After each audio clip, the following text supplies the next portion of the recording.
strange. I'm strange to a lot of people. And I'm not afraid of being strange because I'm not afraid of entering new territories. I'm not afraid to get onto uncharted territories. Angisho bazekisi. Ngena la kuthiwa akungenwa khona. Ngiphuma la kuthiwa akuphunywa khona. That's my nature, that's how God created me, and that's how I am going to die. Amen. People who don't understand me, I can't force you to understand me. This is what I'm called for. I'm called to preach the gospel, one, and I'm called to liberate the mind of black people. And if you don't like that, I'm sorry, I can't help you. That's what I'm called for, and I'm gonna do it until the last drop of my breath or the last drop of my blood. Hi guys, welcome to Having a Chat with Ndu. Today I'm sitting with a man, why? Because his thoughts, his mind intrigues me. Why? Because he reminds us with Sabubai. He's a father, he's a pastor, he's an entrepreneur, he's an activist, he's an African studies enthusiast, and he's an author of this book, Blackman, Are You Stupid? Sakhile Wabantu. Sanibona baba. Sawona mhlonishwa kunjani? Ngiyaphila njani baba? Ngiyaphila. Usibiya ngenkomo lo madlela phezulu njengenyoni ikumede ngandaba. Abafokazana babiye ngamahlahla mina ngabiye ngempondo zankombo. Sotobo, skeshikesh wabasa umlilo olwandle. Wavutha umlilo olwandle. Bayibuza abathakathi ukuthi uvutha njani umlilo olwandle. Uvutha nje soba usibiya ugumede ngandaba umadlela phezulu njengenyoni.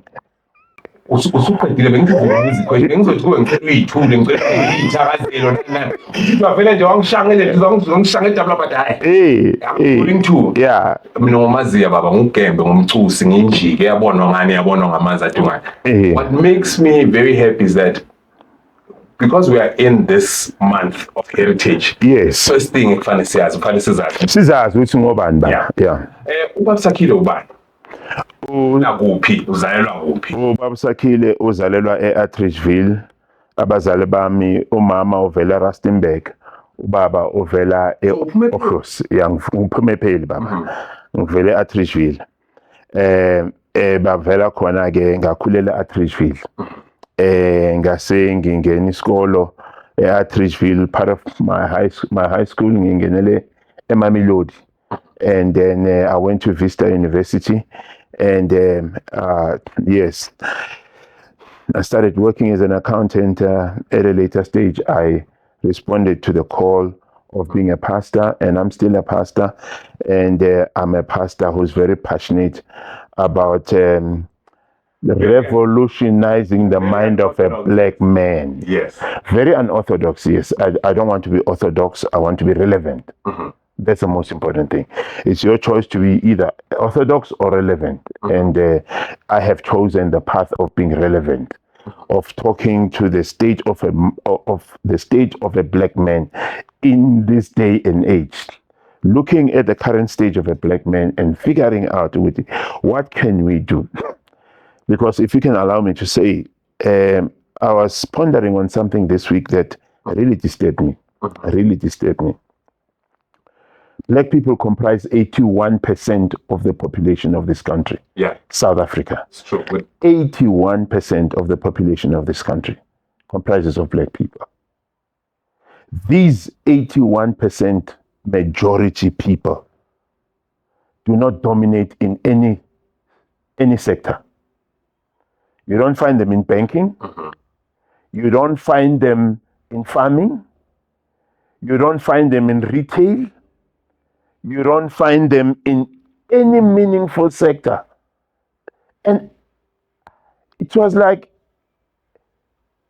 a shock to me. 81% of people. What's happening? Why are we dormant? Why have we allowed ourselves to be spoon-fed with everything? Would you say we have allowed ourselves, or is it maybe certain circumstances or that have led us to thinking the way we are? Because to me, we sometimes are like a sleeping lion or a sleeping giant. Yes. Who is not familiar with the powers and things that lies within them. Yes. There is a system that has put us in this situation.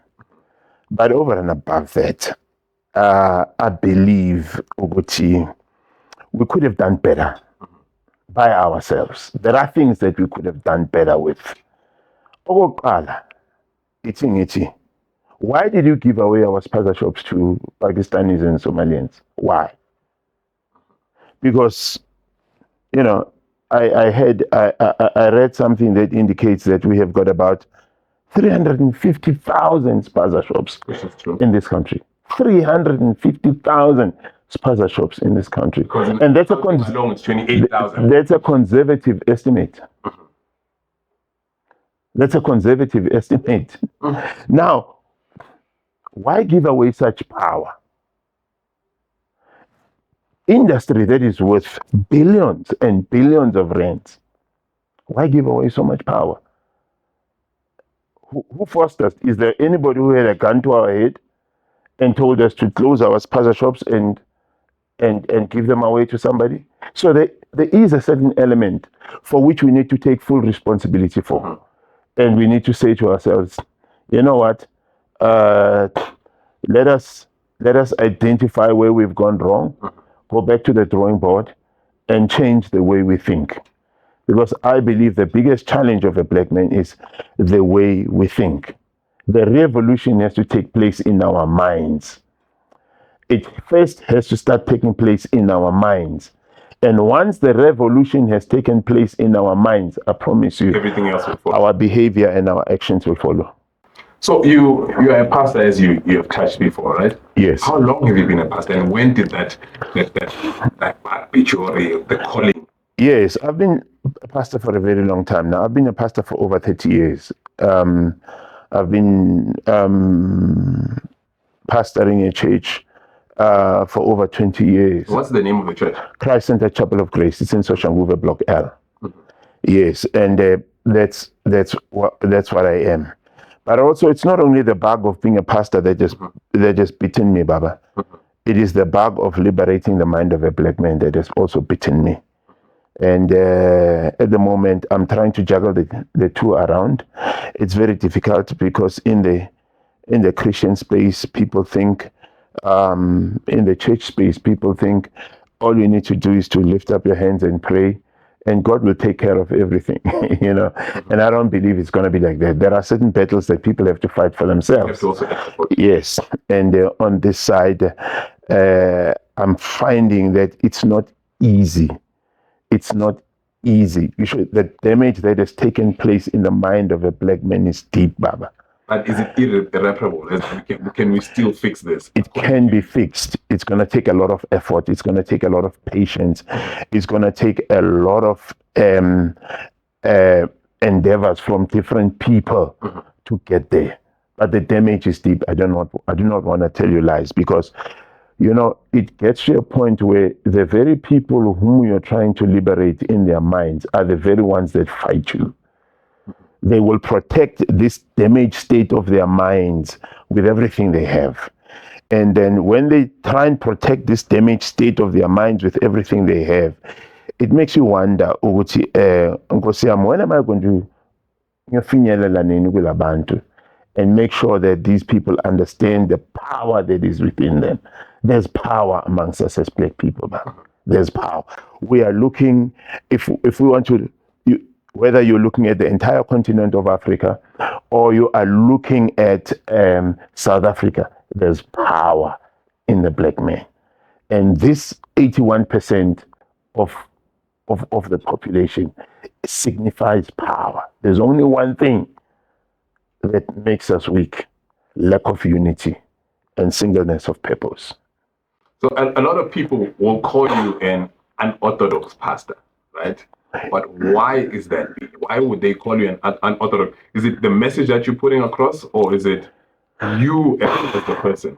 No, it's the message that I'm putting across, and the intensity with which I put it across. I'm not young anymore. I'm not going to be around. I'm not fooling myself by thinking I'm going to be around here for many more years. I've got a huge message to deliver in a short space of time. So that's my attitude.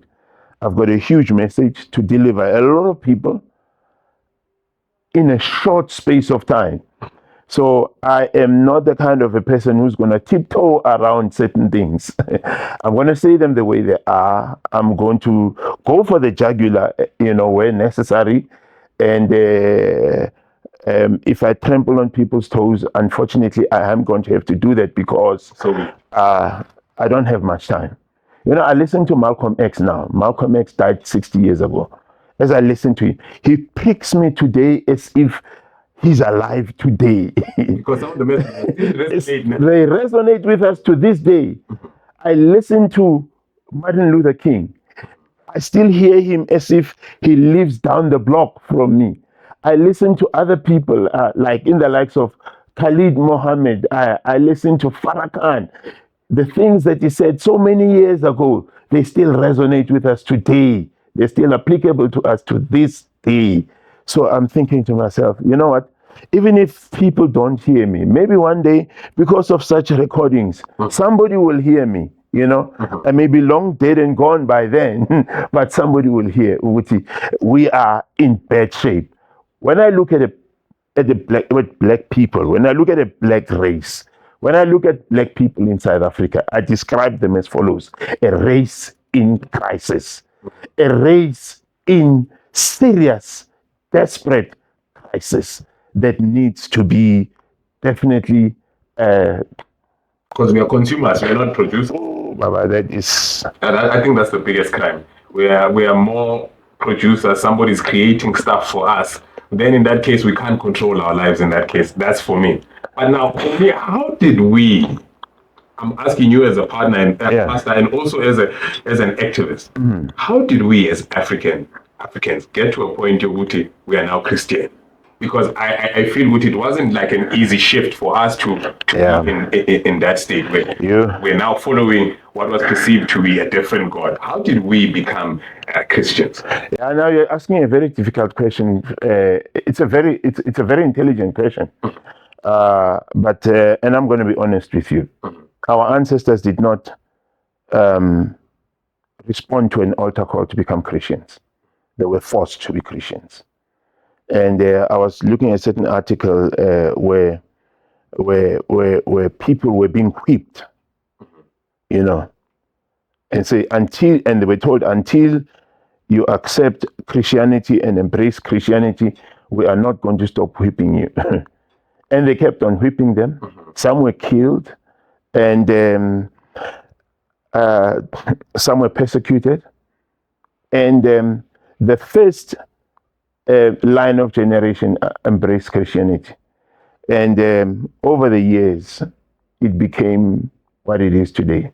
But it'll be a lie to say that Africans just heard the message of Christianity, embraced it, and said hallelujah.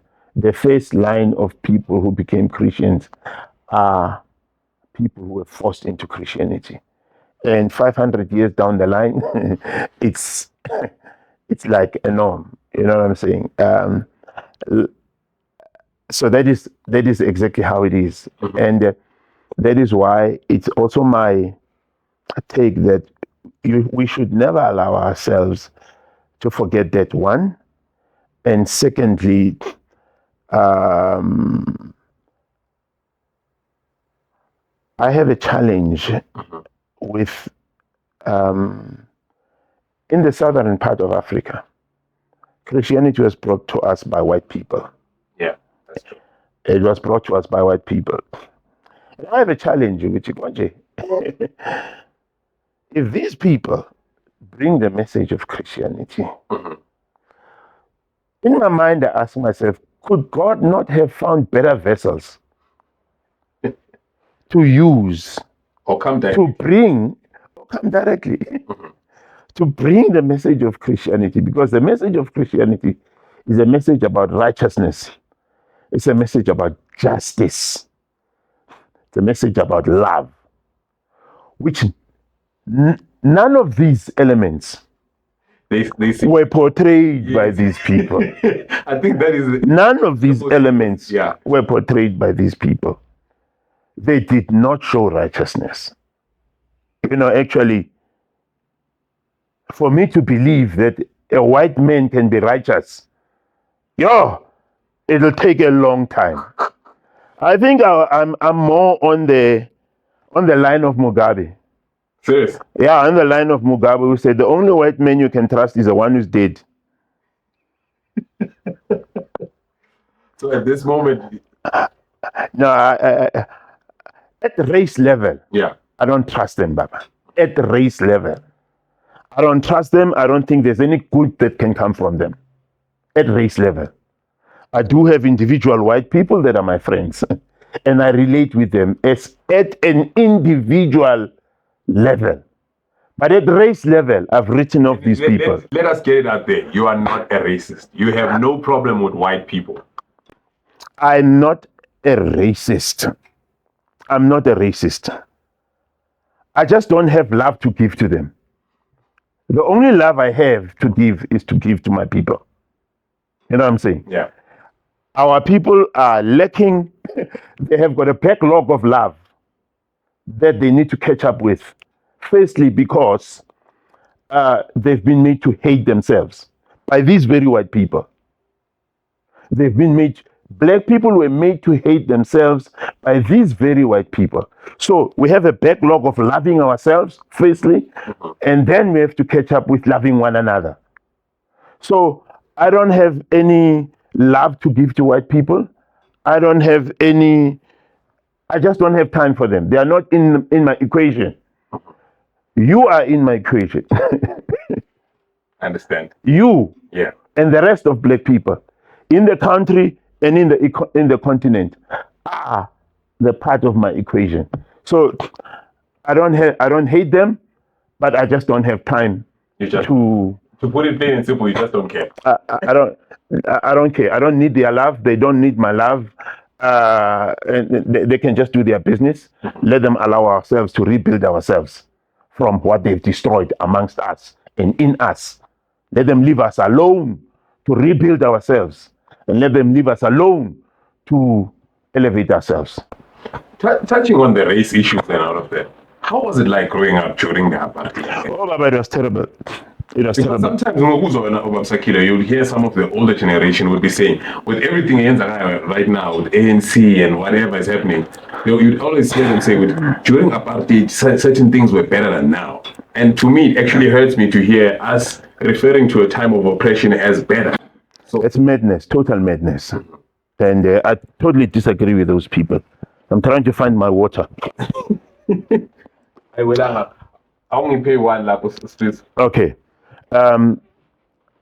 There's no such one. Apartheid was the epitome of evil.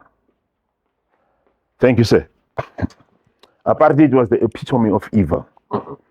It was the orgasm of wickedness. An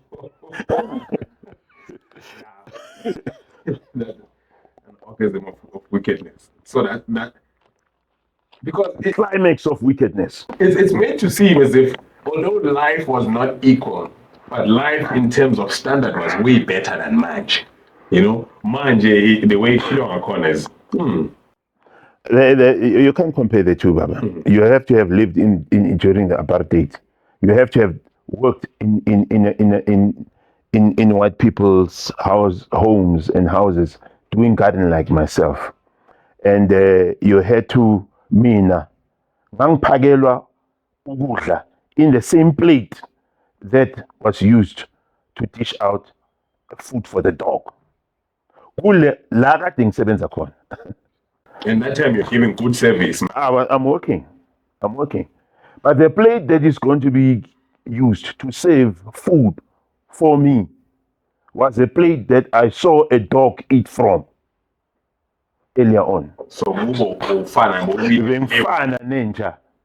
Futhi inja ingcono. Because white people can kiss dogs.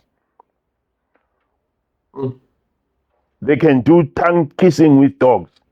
So besides the movement part where it was hard to be, but life in general was just... Life was tough, Baba. Life was evil, and life was difficult. We we feared white people like as if they were animals from space. It was tough. They were very cruel. I remember, let me give you a typical example. If you went to a bank, it doesn't matter how long the queue of the bank is, a white man would be saved. And I remember, because I used to go with my mother at month end, she used to take me and go. We would go into Standard Bank or Absa Bank or whatever it was called, Volkskas Bank. Volkskas then, yeah. And then we would be about 10 white people come in, Baba. They are not going to queue behind the black man. They will queue in front of black people. So it would take us for a long time to get to the front and be saved. Now I lived that, I saw that.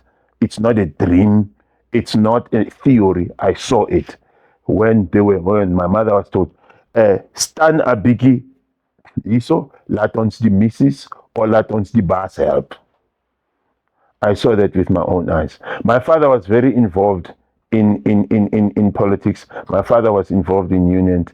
I remember many times my father being taken from home, disappearing from home for days, not knowing whether he's still alive or dead. So it was a question of your life was not important. Your life was not important. Your life meant nothing. It was truly difficult times. So the other thing, I've been following you for a while, especially on social media. Right? Yes. And I realized that you recently wrote, not even recently, I think it was last year or so, you released your book. Yes. Blackman, Are You Stupid? Yes. First of all, no. Remember, I'm included in this Blackman. Yes. Yeah. So I'm asking this question to myself as well. Firstly, all right. So what was the ultimate goal? When you released this book, when you wrote this book and said, what was your ultimate goal? Good. It's my land. This is the effect that I want. The purpose of this book is to be a wake-up call for us as black people. This is a wake-up call for all black people, for them to realize the power that rests within them. There's 50 million black people in this country, Baba. 50 million black people in this country. There's 3.7 million white people in this country. They don't even make 10%. They don't even make 10%. Below 7%. 3.7 million white people in this country. These 50 million black people rely entirely on these 3.7 million white people for everything. For the food they eat, for the clothes they wear, for the drinks they consume, for finance, for banking, for insurance, and you name it. In essence, they own us. In essence, they own us. In essence, it means that we have not taken responsibility for our own existence. In essence, it means that we have relegated the responsibility for our own existence into their hands. In other words, it means that these people know and understand that there's absolutely nothing we can do without them. And we've allowed it to go on for too long. We cannot, at this stage, Baba, tell me there are no black people who can produce Milli Meal. Milli Meal is our own product. They lend it from us. Now, our very own staple food, we depend on 3.7 million people to produce it for us. We depend on these 3.7 million people to bring their trucks into our townships so that we can have bread to eat. We depend on these 3.7 million people to produce clothes for us. So, but mentally, what would you say is holding us back, as a black nation, right? From achieving that economic independence from the other agree. What is holding us back mentally? What is holding us back mentally, I would say, is a question of lack of black consciousness and lack of black pride. We've allowed ourselves to be conscious about whiteness instead of being conscious about blackness. You know, we've allowed ourselves to we've allowed ourselves to be in a situation where we think it's cool. It gives you great social status for you to wear a Gucci shirt that you bought for 10,000 rands and a Louis Vuitton suit that you bought for 60,000 rands and a Gucci handbag that you bought for a lot of money. So without realizing it, we are pursuing proximity to whiteness. We want to be something that we could never be. Sure. Instead of developing who we are. We are commercializing something that has got absolutely nothing to do with us. There is absolutely no sense in commercializing Gucci and not commercializing a product evela ezandleni zakamduduzi, be it something like this. Yeah. And if you're going to pay 20,000 rands for a Gucci t-shirt, pay 20,000 rands for it. Commercialize yourself. Mm-hmm. Why commercialize somebody else? Why take coal to Wheatbank? Why go and pour a bucket of water into the sea? It doesn't make sense.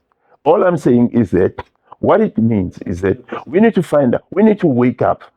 We need to love ourselves to the point where I believe we need to apply strategic economic racism. Strategic economic racism. What do you say to those that are saying that BE was supposed to serve that specific purpose?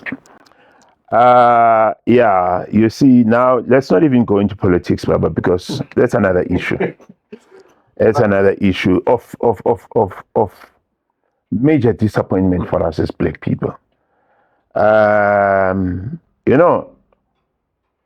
Without us going to politics, right? I want to give this make this point. We're gonna come back to politics. Yeah. I also do want your opinion as we go on. All right, sure. In your head, and now in my fantasy, everyone's fantasy as Africans, what would happen the one day we would say, you know what, we are closing Africa. Nothing is going and coming without us as Africans benefiting. What would happen in your opinion the day we close Africa and say, Askipi any minerals, Askipi any... Look at what is happening now in France. Mm-hmm. France is experiencing load shedding because Niger and Burkina Faso are no longer sending uranium to France. It's happening now. Nakona,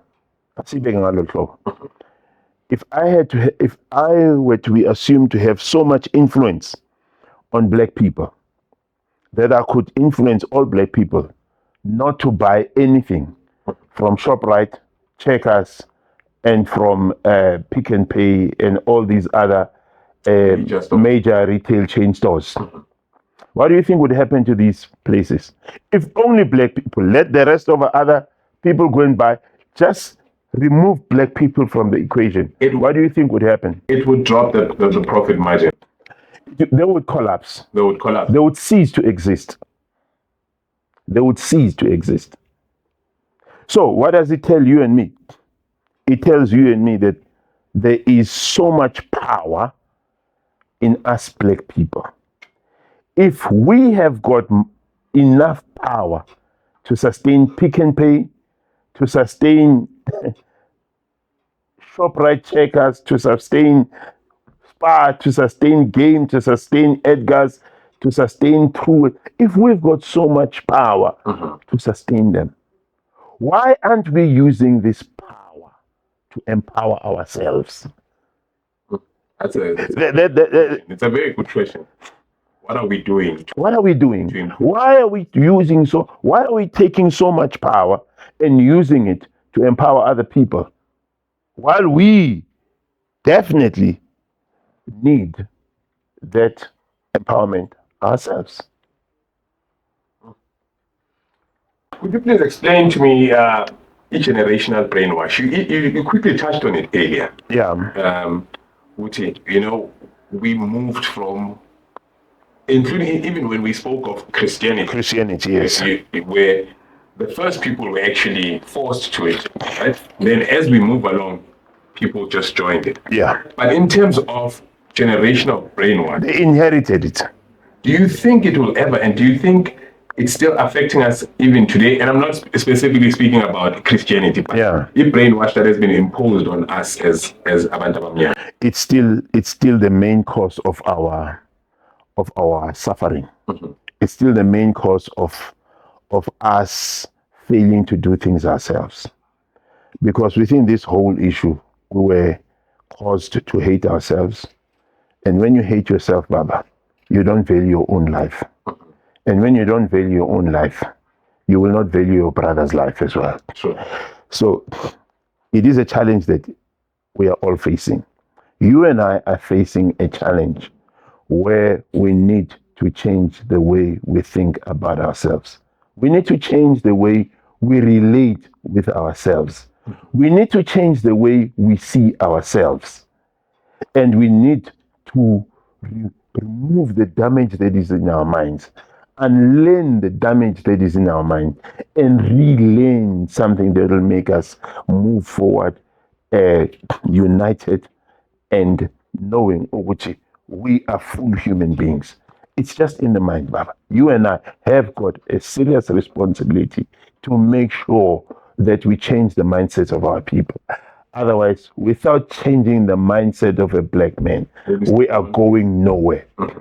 We'll be stuck in one position. Yeah. BRICS, are we moving from another colonizer to another colonizer, with us having a relationship with Russia and China? That is a possibility. Mm-hmm. That is a possibility. But, I think we've suffered so much abuse from the West that it's time for us to move and to go and start establishing other relationships. Mm-hmm. The relationship we had with the West it's clear. It's not working. It has never worked. It has just been an abusive relationship. It has been a very painful relationship. And I don't think there is any reason whatsoever for us to continue with that relationship. Mm-hmm. So with this one, I'm willing to give BRICS, I'm willing to give China, Russia a try. Personally, mm-hmm. I'm willing to give them a try because... would you say at this moment it's more or less that mentality of what do we have to lose, because we are already in a dire situation with our trading near West as to opposed to with the East? You think it's the same? Well, let's just give it a try. Maybe it's something that it's going to develop and grow mm-hmm. and be better over a period of time. Mm-hmm. I believe that it will be better over a period of time, but I think we need to say the divorce to the West and say, you know what, our relationship has come to an end and we're filing for divorce. You've mm-hmm. been very abusive. You've killed Muammar Gaddafi. You've killed all our rising leaders. You've killed Kwame Nkrumah. You've killed Patrick Lumumba. And so please, just go your way, we'll go our way. Okay. Now, next year is a very important year for country. Yes. We are having elections. Yes. Without me or you releasing to support Taban, what do you think we need as a community? Yes, as a community, as black people, mm-hmm. we do not, as black people, we must be very careful not to vote for any party that tiptoes around issues that are pertinent to us. Mm-hmm. The first issue is land. Any political party that tiptoes around the issue of land does not deserve any vote from a black man. Mm-hmm. Secondly, any party that does not aggressively address the inequality that exists mm-hmm. in our society does not deserve the vote of a black man. Because these are two issues. We've got a highly unequal society. And that unequal society also happens to have color. Mm-hmm. The people with the wealth are the whites, the people who are carrying poverty are blacks. If the political party does not have the political will to aggressively address these issues, in my mind, you must not even consider it. You must not consider a party that is here just to protect white supremacy and white privilege. We are not here to protect. We are here to make sure we do completely away with white supremacy and white privilege. So any political party that seeks to protect and promote that, in my mind, must be done away with without even thinking twice. Okay, so for now, it must all be black conscious. Let's think. Consciousness, we want our land back to one. We want our land back. And secondly, we want our mineral resources to save us. To work for us. To work for us, to improve our lives. Any political party that will tell you that our mineral resources must go and empower other people in other parts of the world is not a political party that any black man should even consider. Okay, now looking at things and how everything is going on within the state of our politics, do you think that we might even get there? Because for me, I don't see too much change happening, even with the elections going on. Even if we were to move to a new leadership, yes, I hear people who are very serious about putting the best interest of black people at heart. That's what you need to listen to when you're listening to politicians pitch their manifestos. Yeah, manifestos and their programs. Do you feel that this person has got the best interest of black people? Could this person die for black people? Is this person willing to lay down his life for the sake of black people? And if he is not even to be considered. That's my feeling. I hear you. You know, I once heard a white man say to me, and this is very heartbreaking. He said, you know, during apartheid, the National Party was very intentional, deliberate, and unapologetic with regards to elevating the economic status of an Afrikaner. They were unapologetic. It meant South Africa would be excluded, it would be isolated. There was no world rugby, there was no soccer, world soccer, there was very little interaction between South Africa and the rest of the world. Because it doesn't matter what the world thought about South Africa then, the National Party put the best interest of Afrikaners at heart. And now this white man was challenging me and saying, your black government does not have the guts to be as focused as the National Party government was. They are not unapologetic about things that they're supposed to do. Things that they are supposed to do. They are not unapologetic about raising the economic level of a black man. And for as long as we have a government like that, which tiptoes around issues that are very pertinent to us as black people, you're going nowhere. And when a white person tells you that, you must know that it cuts deep. It cuts very deep. So you've got to ask yourself, does the government we have today, is it putting the best interest of black people at heart? And if you can't answer that, then you've got to look for one that does.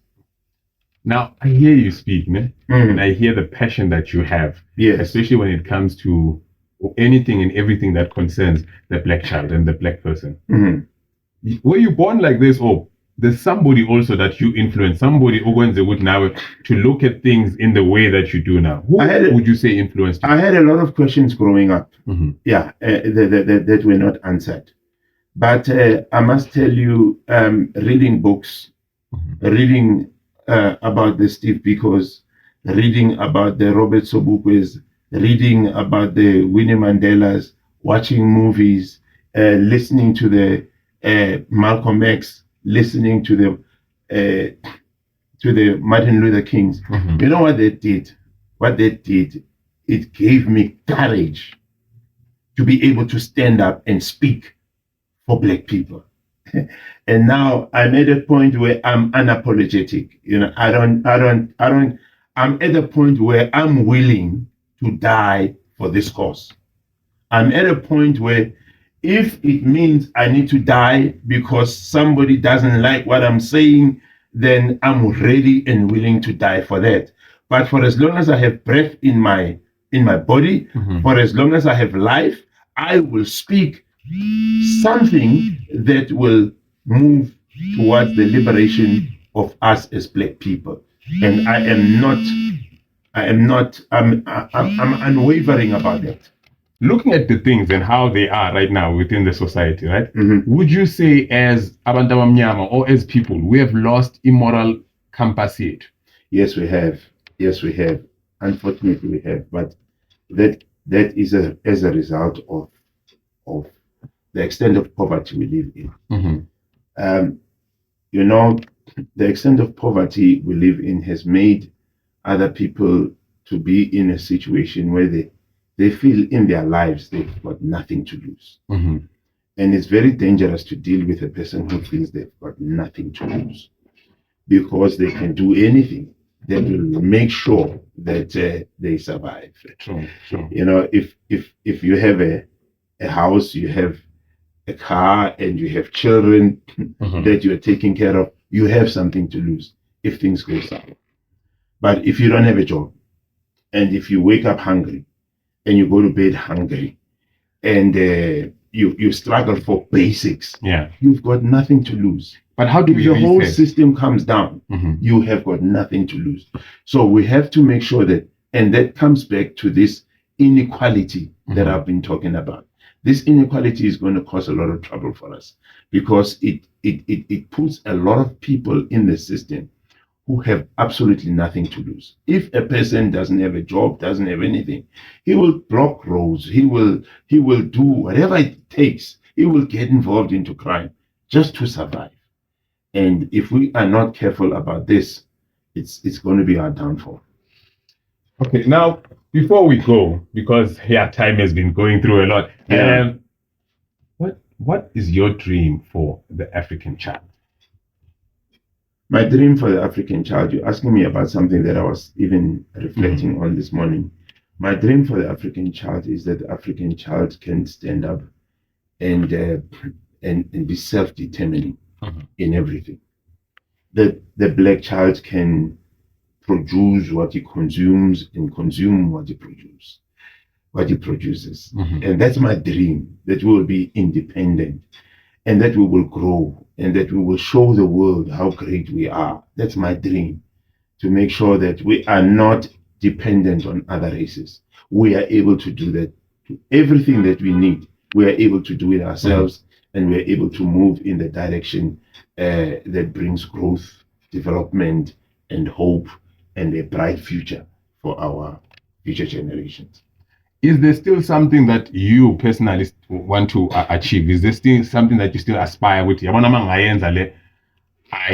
Besides the educating part, is there still other things that you want to aspire to do? Is there another book on the way? I wouldn't say a book, but a movement that will unite us. Okay. I'm busy on that, and hopefully it will be launched, and hopefully it will get the support that it deserves to get. It will. Because the whole idea is that let's unite, and let's have a singleness of purpose, and let's have singleness of mind, and let's move away. Let's win ourselves away from dependency, and let's start doing things ourselves. Now, Blackman, Are You Stupid? Yeah. Where can people get it? This book, you can find it on Amazon. You can find it on Take a Lot. Or you can get hold of me directly on Blackonomics. 201 at gmail.com. Blackonomics at Blackonomics 201 at gmail.com. If you send me an email there, I will be able to communicate with you further. Okay. And why did you agree to this interview? I take every opportunity that gives me the ability to talk to our people. Yeah, whether it be 5 people or 10 people or 1,000 people or however many, because I as I said, the word needs to be spread out. We need to wake up. We need to rise. We need to be the giants that we were intended to be. And I believe that any platform that gives me an opportunity to address our people, I will take it without even thinking twice. So what's your parting shot before we go? What is it that you would like people to know? What I'd like people to know is that there is power in the black man. There is so much power in the black man. There's a lot of economic power in the black man. And that the only thing that we lack is unity. With the amount of power that we have, if we can just manage to be united and sing from the same song sheet and forget about things that divide us and concentrate on things that unite us, we will be unstoppable. Nothing, nobody will ever be able to stop us because we are the greatest. Baba, thank you very much for Iskat Sako. I think the one thing that I appreciate the most is the words that you came with today, to remind us and let it not seem as if we were only pushing a narrative of racism, but what we were pushing is a narrative of Black Child Stand Up. Yes. Anything is possible for you to achieve. It's all up to you to reach out for your dreams and go get your dreams. Baba Nyabonga cool. Again, guys, Blackman, Are You Stupid is out.